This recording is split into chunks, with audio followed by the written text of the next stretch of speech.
शेतकरी मित्रांनो, जेव्हा आपण उन्हाळ्यामध्ये उत्पादन घेण्याच्या दृष्टीने कोणतेही भाजीपाला पीक घेत असतो त्यावेळेस मल्चिंग पसरणं क्रमप्राप्त आहे.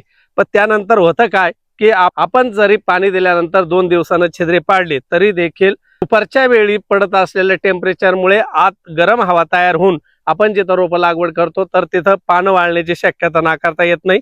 त्याच्यासाठी तुम्ही 2 उपाय करू शकता. काय उपाय करणार तर तुम्ही इथं बघू शकता की इथे कागदाचा कप हा लावलेला आहे मिरची पिकासाठी. त्यामुळे याला कोणत्याही प्रकारची टेम्परेचरमुळे इजा झालेली नाही.